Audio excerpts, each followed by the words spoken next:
Hanshi Kiowa. Hello, how are you all? Welcome to Homelands, originally produced on CFCR 90.5 FM in Saskatoon, Homelands of the Métis and Treaty 6 territory. Andrea Letting Dishni Kashun. My name is Andrea Letting. Call me Auntie Andy if you like, and I'll be your host over this next hour.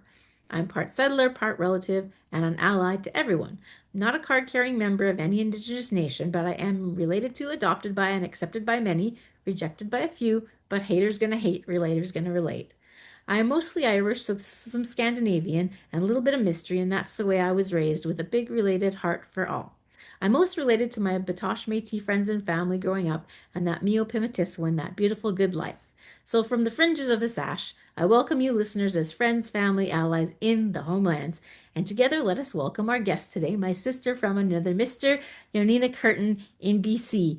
And rather than doing kind of a formal bio, I thought I would talk about how the two of us actually crossed paths. It's very interesting.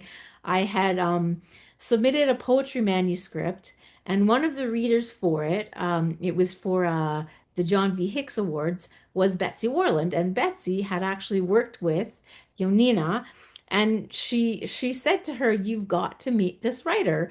Um, and so it was, no, it wasn't a poetry manuscript. I think it was a SCNF. It was creative nonfiction. I'm trying to remember which one it was. Anyways, um, yeah, so she happened to be the reader for the contest, and then she put the two of us together, and we went for lunch when she was here from BC, and just hit it off. And I wound up another. She happened to be here for the reading and the reception of when I got to read from that manuscript, and as well, another summer we went out on the land together, out by Batosh, and there's this picture that I'll treasure forever of the two of us just grinning with the same huge smile. We really do look like sisters. So yeah, with that, welcome, and I'll let her talk a little bit more about giving maybe land acknowledgements from her part of the world. But of course, here we have Treaty 6, the homelands of the Métis, and as well as the Cree, Dene, Nakota, Lakota, Dakota, Soto, and Anishinaabe. And yeah, I can't pronounce the east or the west coast names, but I'll let her. She's got some special surprises there for us. So welcome. Hi, thank you so much. It's always good to see you. And thank you for having me. Love your introduction. It's so warm and so you. Thank you very, very much. I'm in what's called New Westminster, BC, which is a place of quite a bit of history here in terms of first arrivals. So it's the Homalcan speaking people that are here and the Kakite people. And so many different nations, but that was their language that combined them. And my family has a bit of a story to go with this location, and it is to do with the Fraser River. So my great great great grandfather, Jean-Baptiste Boucher, also known as Lacan, was a Métis voyageur, interpreter, guide for Fraser, the man the Fraser River is named after, Simon Fraser. So he brought Simon Fraser here. And as a Métis, who was doing the research when I very began in my family, I was hoping for exciting, I'd know somebody important, somebody that knew Riel, somebody that did something important. And what I kept finding was our involvement in the colonization. I'm sorry, I didn't mean to laugh. It's a nervous laugh. I couldn't believe it, like just to the degree to which we were involved in the colonizing of these part of the world. So he came with Simon Fraser. And so I've written a poem sort of contemplating that and the naming of things. We call it the Fraser River, and that bothers me every time I say it. So this was recently read in the BC Parliament by Jennifer Whiteside as a sort of an inspiration. And it's in my book, Standing in a River of Time. And it explains a little bit of my feelings about this land and my responsibilities here. Fraser River Forgetting. Around New West, we find many mentions of Simon, the one the river is now named after. His Métis interpreter and guide forgotten. There are no statues, no plaques devoted to my great-great-great-grandfather Wacan, also known as Jean-Baptiste Boucher, a voyageur who spoke many languages and is said to be the most famous Métis man this side of the Rockies. He remains unnamed in most history books. There are no statues, no plaques devoted to his place in the settling of these lands. Now buried in Fort St. James, I think I felt him just roll over. Did he know what he was bringing? Some say his wife, my Sakani great-great-great-grandmother, Nancy McDougall, helped save Sir James Douglas from Chief Qua's knife. She too was erased, while her Scottish father can be found in many historical accounts. As I sit by the river, I'm here to ask if this erasure is a silent blessing. I'm here to ask if it is ever good to forget. I'm here to ask for forgiveness from the Coast Salish. It is their place names that matter most, forgotten by some, but never gone. It is their ancestors that sit with me by this river, the Stolo, now commonly called the Fraser, a place of forgetting for so many. It's beautiful, beautiful. Wow. Thanks, And I love the story that you tell in your poetry. You're always, a storyteller in your poetry and it's so powerful. Yeah. Yeah. Yeah. And, I think it's important the reclaiming of the names and naming things properly. And I know it takes a bit of work and sometimes a lot of effort on our part if we don't know the language to try to learn. And with my memory being not so good, I'm not very good at it, and admittedly, but I do my best. So if I'm doing a reading, I would write it down and in a form that I would be able to read, not necessarily the way it's actually written, because I'm not unable to even know the letters are such that I can't even read it. So I have to put it into what do they call it? Phonetic. I'm Phonics, just, yeah, phonics for us who can't read the. I mean, there are some very complicated like when I look at the languages, I always think there's lots of like C's and K's and X's and W's and like and what? apostrophes and letters that we don't use in other languages as much and putting them all together in a way that's just not familiar, right? And Yeah. And intimidating. it looks so beautiful. Oh yeah. They really look beautiful and they sound beautiful. And so then how do we make these changes? So I just really am in favor of renaming things. I renamed myself, you could say. Um, you and I have a story about our names. My name is Jonina Lynn Kirton, and I was named Jonina after my grandmother, who was an Icelandic, beautiful Icelandic woman born in Wynyard. And when I was a baby, I was the first grandchild. My mom was the oldest living child. So I was first, so I got the name. And then when my parents got me home, they decided that they just couldn't call a baby Jonina. And they were saying Jonina in those days, by the way. This Yeah. name's had quite a story, quite a journey. And so they decided to call me Lynn, my middle name. And so it wasn't until I was in recovery and I was 1 year sober and I was 31 and I took back my name, only saying Jonina. It's been a series of events over the years. First book published 2015, I actually reclaimed the accents on the name because those were not there. And at some point, I reclaimed the Jonina as opposed to Jonina. And you were almost Jonina. I was almost named Jonina. It was a race between an Andrea and Jonina, and they chose Andrea with an accent aigu on the E. But that was my mom's, she really wanted to call me that, and so I actually get called Andy Joe sometimes. So yeah. Yeah. Oh, of course. Sweet. Um, I maybe I could share a little bit about who I come from. Yes. I do come from some interesting people. Like I must say, I never expected to find so much interesting history in my when I started researching our lineage. I had been told that there was like one little Indian, they said in those days, way, way back, so way back it was irrelevant. And when I started doing the genealogy, what I found out was that was not even close to being true. Um, the French arrived in 1680 and immediately started marrying local Indigenous women and moved across Canada all the way to BC, where my uh, great great grandfather that I just read the poem about, he ended up in Fort St. James and lived up there for the rest of his life.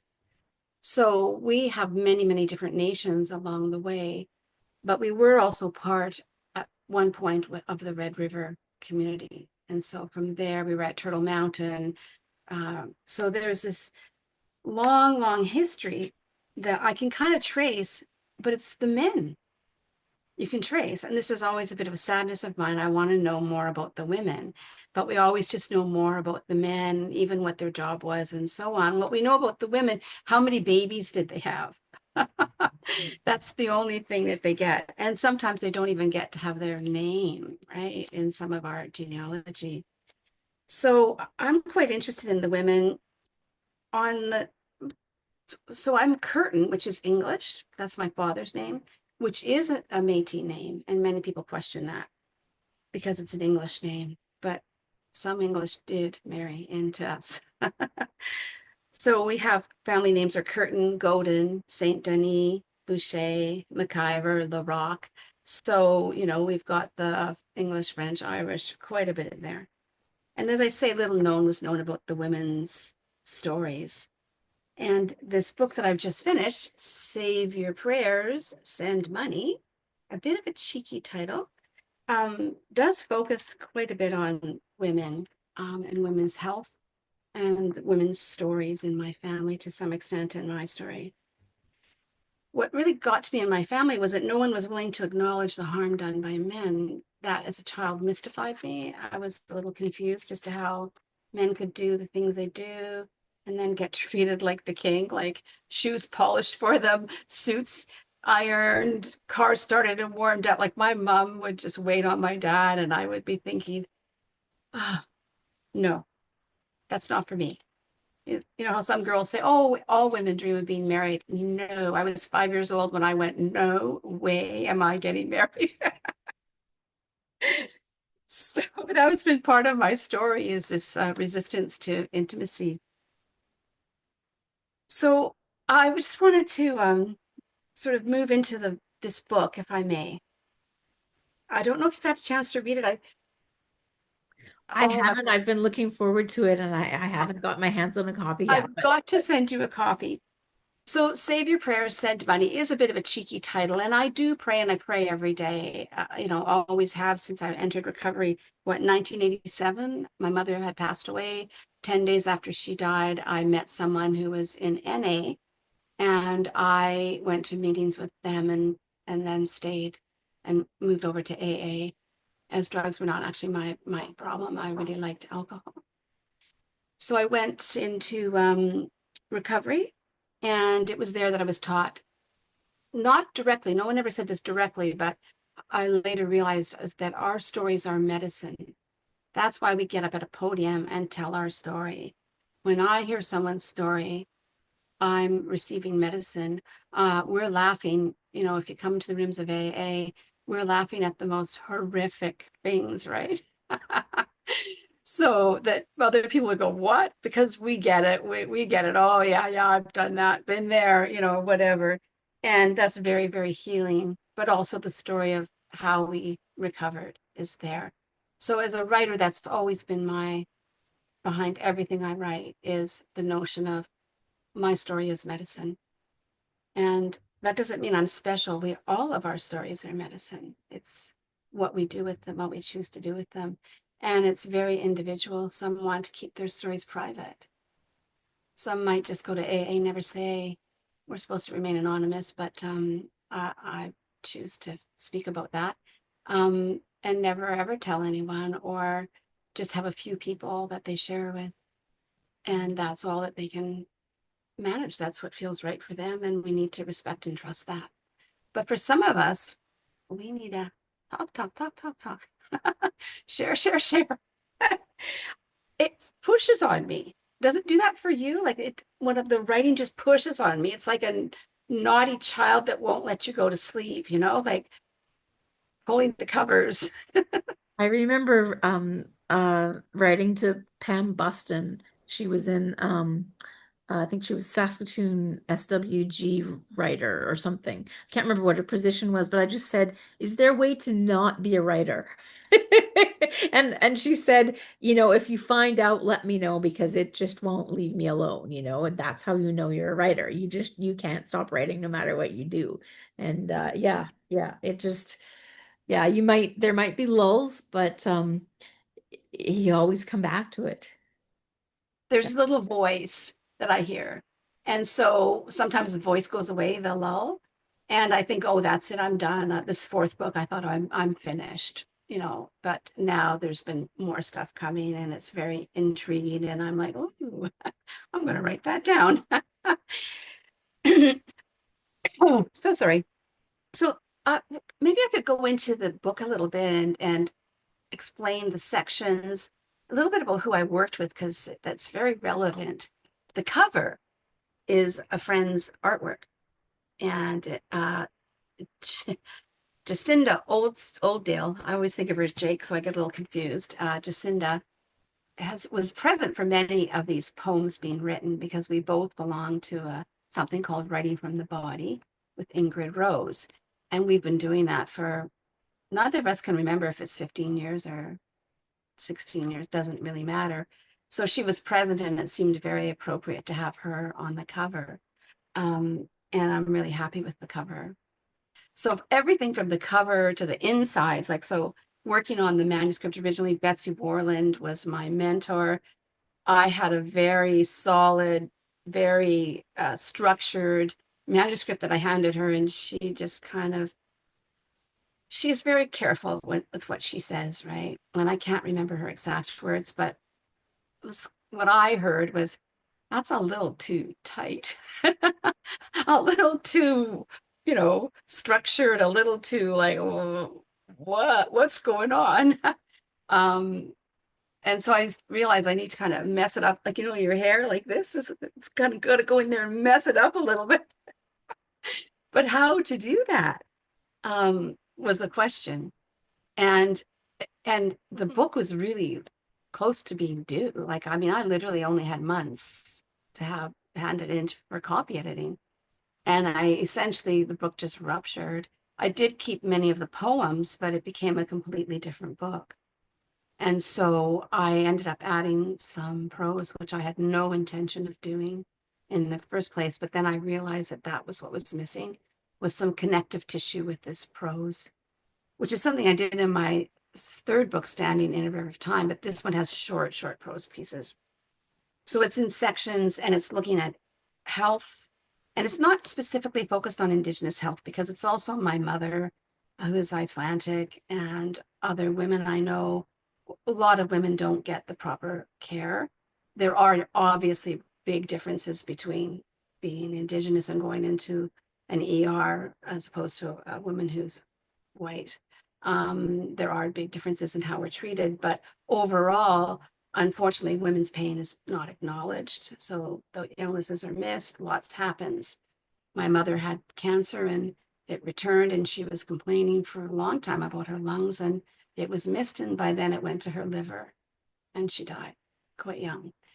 So with her, I saw the doctor ignoring her. Oh, he knew that my dad was violent, and he was just like, well, you're just emotional. It's just emotional stuff. And meanwhile, she was riddled with cancer, lung, liver, breast now. So this is a common story. So, and I wanted to look at also women's health in the sense of, and it's not entirely focused on women, but largely, how do we get unhealthy? So the first chapter is called The Wounding, and it looks at how it is that we might get unhealthy. And I have fibromyalgia, and I'm not sure of the statistics right now, but it's largely a woman's disease. And so why is that? We need to ask that question. And there's a lot of immune diseases that women get far more than men. And I think there's a reason for that. So the wounding looks at even just intergenerational trauma. Like, what was I born into? Who was I born into? So I'd like to read a poem, if I may. It has a quote from Jean Tallet. I do love her book, The Northwest is Our Mother, the story of Louis Riel's people and the Métis Nation. The quote is, the Métis were not Indian enough to be acknowledged as having land rights, and they were too Indian to benefit from any policy other than slum clearance. One thing was certain, they were not wanted in the city. And they're talking about Winnipeg here and probably about Rooster Town, a place, a shanty town, as they used to call them. So this is called La Grande Silence. We clung to the edges, to each other, on roadsides. Some fled to Montana, Turtle Mountain. No matter where we landed, we were not welcome. Parents warned their children to never touch us. My uncle heard them say, don't put your coat by the Indian kid's coat. Trigger warning. Years later, he took a gun to his head. My cousins remember. We all remember. We all have paid the price. And so people say these things happened long ago, but did they really? How long is long ago? And, I'm 71, and so Rooster Town was still in existence when I was born, things like that. And so I lived with my family, my grandmother's fear. I could feel it on her. My grandfather had passed away, so I never got to know my Métis grandfather. But I also wanted to tie this to today. So there's a prose piece that follows this one, and is to this day, land and water are seen as valuable commodities, and brown bodies disposable if in the way. As of June 11th, 2025, and since October 7th, 2023, over 55,000 residents of Gaza have been killed, half of them children. Those that remain have been left to starve. Some are wounded and without medical attention. More die every day, and the world watches while Trump speaks destruction, calls it developing this land. He would like to see a big, beautiful resort in Gaza. If he gets his wish, there will be tourists suntanning on soil soaked in blood, and the displaced will have nowhere to go. And I think it's important to show that these things are still taking place here, but also elsewhere in the world.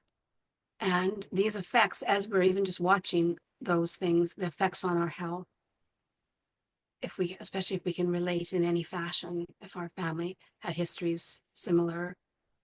Of course, this is a much worse situation, what's going on in Gaza. But even so, people don't realize how much the Métis were chased out, killed, houses burned. We were chased around a lot. And so that feeling of being displaced and where is safe was embedded in my grandmother's body and then in mine.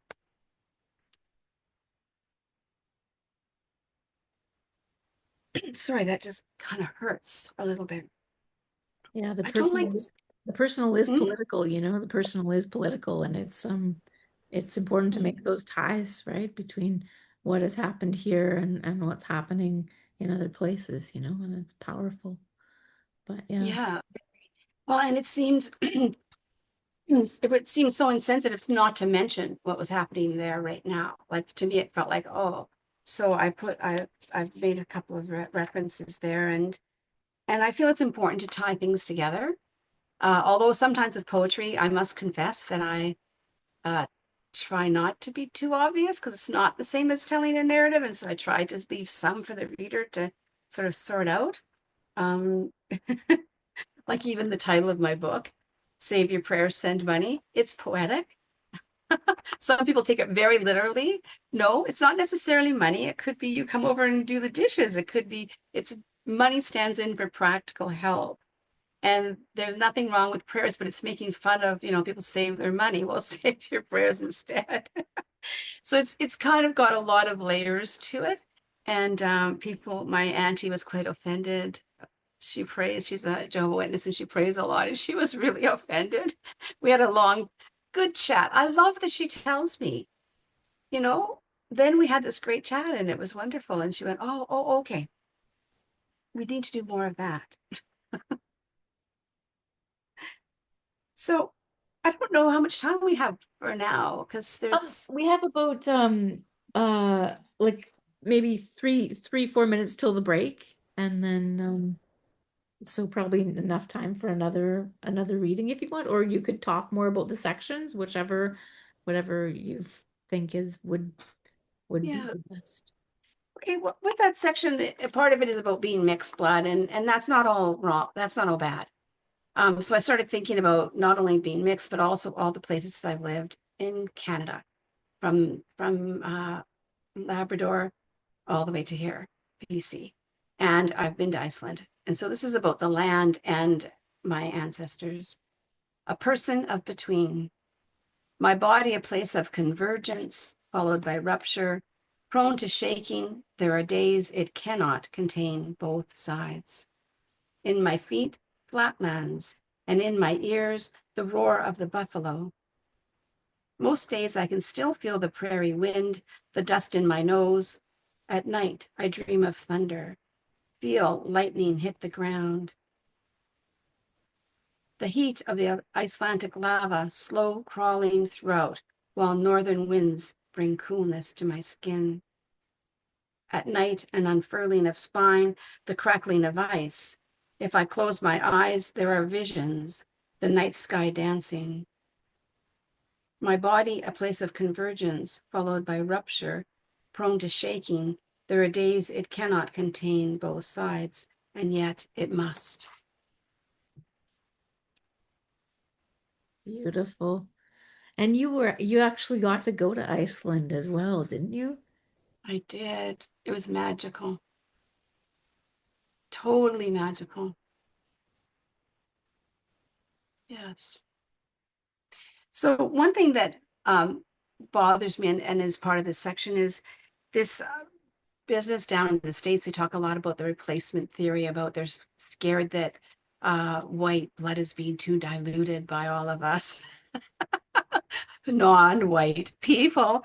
And I'm so offended by that because that says that my mother should not have loved my father. And that is not right. For so many reasons, but I take it personally whenever they speak of that. So it's like we shouldn't exist. And that's a terrible thought. Like, oh, come on. We belong here. There's one race and it's human. Exactly. Yeah. Oh. Well, with that, we can we'll take a quick break and don't turn that dial. There'll just be a few brief commercials, and then we'll be back with some more poetry and stories with Jonina Kirton. And this is Auntie Andy signing off. You're listening to 90.5 FM CFCR. And oh yeah, keep an eye out for F Emphasis. That's coming in September. Still a month away, but it is coming up. So keep that on your radar.